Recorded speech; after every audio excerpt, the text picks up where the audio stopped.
সকাল থেকে রাত পর্যন্ত তুমি এই মোবাইল থেকে একটা নজর ফিরাও না, সারা পৃথিবীর উলঙ্গ ছবি, নর্তকী, নাচ গান, জিনা ব্যভিচারের দৃশ্য, এটাই তোমার জীবন। তোমার চুল একবার ডান দিকে নাই, একবার বাম দিকে নাই, একবার এদিকের চুল ফেলায় দিলা, আরেকবার এদিকের চুল ফেলায় দিলা, আরেকবার পিছনের চুল ফেলায় দিলা, একবার সজারুর মতো, একবার হনুমানের মতো, একবার পাখির মতো। আরে তুমি তো প্রতিবন্ধী। আমার স্পষ্ট ফতুয়া, যাদের চুল এলোমেলো, কোনো স্টেশন নাই, এদের মানসিক সমস্যা, এরা প্রতিবন্ধী। প্রতিবন্ধী এজন্য আমার দৃষ্টিতে এটা কি কাটিং? প্রতিবন্ধী কাটিং চুল। এটা সুস্থ কাটিং না, সুস্থ কাটিং না। কোন আলেম, কোন ওলামা, তাদেরকে বাদ দাও মিয়া। গোটা দেশের কোন ভদ্রলোক, উচ্চ শিক্ষিত, কোন সচিব আমলা, কোন ডাক্তার, কোন উচ্চ পদস্থ ভদ্রলোক, তাদের চুল তো এমন না। তুমি বন্ধু এটা কার মতো রাখলা? কার মতো এটা? কাকে দেখলা? হায় হায়, ফ্যাশন। স্কুলে পড়লা মিয়া, কলেজে পড়লা, হ্যাঁ, এত বাংলা, এত অঙ্ক, এত ইংরেজি, এত পদার্থ, এত জীববিজ্ঞান পড়ার পর এটুকু বুঝলা যে তোমার রুচি আর নাফিতের রুচি সমান। কারণ এই ডিজাইন তো কোনো বইপত্র থেকে নেও নাই, সেলুনের নাপিত থেকে নিছো।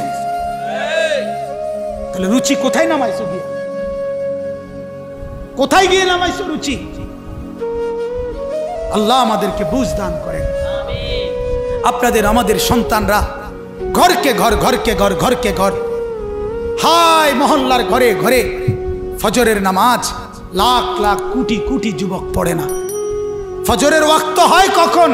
মুসলমানের ছেলে জানেও, জানেও। হায় হায় হায় হায়, এ জাতি টিকবে কেমনে? এ জাতি টিকবে কেমনে ভাই? কেমনে বললে বুঝবেন? কেন ফজরের নামাজ পড়েন না? আল্লাহ রাব্বুল আলামিন রাতের 10টায়, রাতের 11টা বাজে যদি আপনি ঘুমাইতে যান, তাইলে আল্লাহ তাআলা আরশে আজিম থেকে বলে, বান্দা সারাটা রাত অন্ধকারের কালো চাদর দিয়ে আমি ঢেকে দিয়েছি তুমি ঘুমাবার জন্য। আল্লাহ তাআলা বলে, সমস্ত কল কারখানা, মেল ফ্যাক্টরি, দোকানপাট বন্ধ করে দিয়েছি তুমি ঘুমাবা বলে। সমস্ত কর্মস্থল বন্ধ করে দিয়েছি তুমি ঘুমাবা বলে। সমস্ত জন্তু জানোয়ারকে পর্যন্ত শোয়াইয়া দিছি তুমি ঘুমাবা বলে। গোটা দুনিয়া আমি ঠান্ডা নিস্তব্ধ করে দিলাম তুমি ঘুমাবার জন্য। অন্ধকারের চাদর দিয়ে ঢেকে দিলাম তুমি ঘুমাবার জন্য। 11টা বাজে তুমি যখন বিছানায় গা এলাইলা, আল্লাহ বলে, আমি তোমার 2 চোখে ঘুম পাড়ায় দিছি।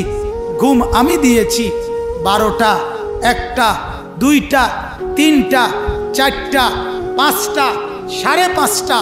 আল্লাহ তাআলা বলেন, 6 ঘন্টার মাথায় আমার বান্দা, 6 ঘন্টা পরে আমি রব্বুল আলামিন মাত্র 6 ঘন্টা ঘুম পাড়াইয়া সারা রাত ঘুমে রাইখা আমি তোমার কাছে 4টা রাকাত নামাজ মাত্র 10টা মিনিট আমি রব্বুল আলামিন চেয়েছি।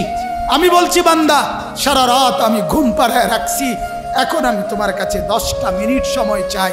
তুমি নাফরমান, এটুকু সময় দিলা না। তোমার মতো ডাকাত আর কেউ হইতে পারে? তোমার মতো নিমক হারাম গাদ্দার আর কে হইতে পারে? বলে কে হইতে?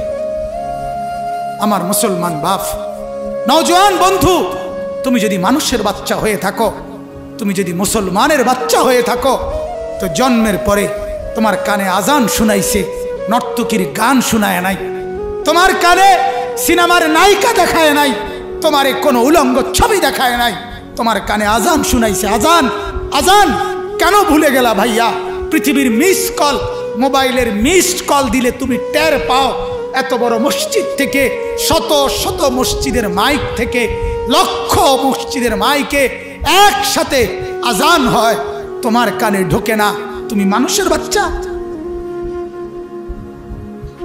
তুমি মুসলমানের সন্তান মিয়া?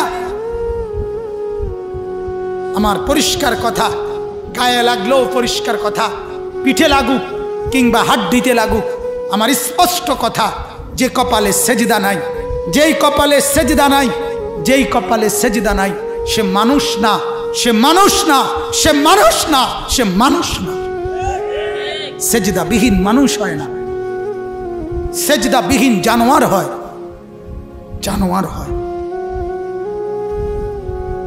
এজন্য নওজোয়ান তোমাদেরকে বললাম, সামনে পিছনে সব যুবক বন্ধু, যদি বলো পাও ধরে বলতে পাও ধরে বলি, নামাজ পড়ো নামাজ।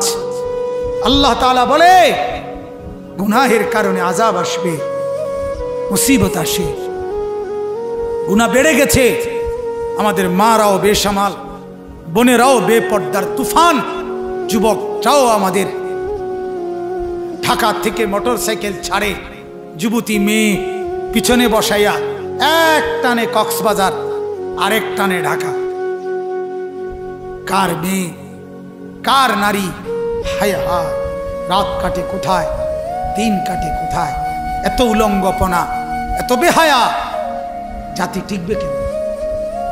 আমার শায়েখ আল্লামা মুফতি মুশতাকুন নবী কাসেমি হযরত বলেন, মাঝে মাঝে মাঝে মাঝে মাঝে মাঝে এই ছোট ছোট মাদ্রাসাগুলো, হেফজখানার বাচ্চারা রাতের 4টা বাজে ঢাকার গলিতে গলিতে, অগণিত মাদ্রাসায় রাতের 4টা বাজে হেফজখানার বাচ্চারা রাত গভীরে উঠে আল্লাহর কোরআন নিয়ে যখন বসে, তখন মাওলা খুশি হয়ে বলে, যা তোদের মাসুম বাচ্চাদের উসিলায় বাকিদেরকেও মাফ করে দিলাম, নয়তো অনেক আগেই আল্লাহ তাআলা ধ্বংস করে দিত।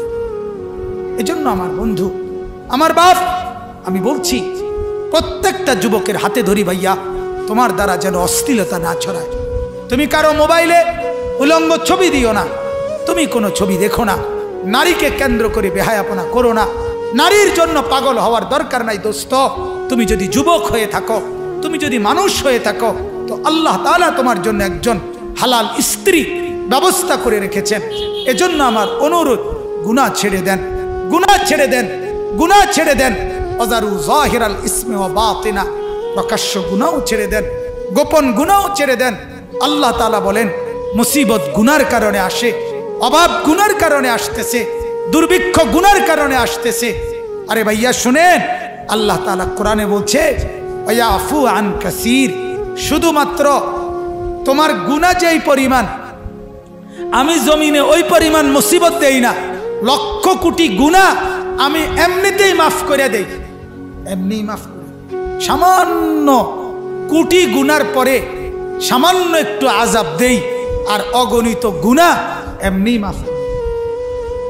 জমিন, এই জমিন, এই মাটি, প্রত্যেকটা গুনার পরে যে যেখানে গুনাহ করে, খোদার কসম, জমিন আল্লাহকে বলে, আল্লাহ ওরে উল্টাইয়ে দেই, ওরে উল্টাইয়ে দেই।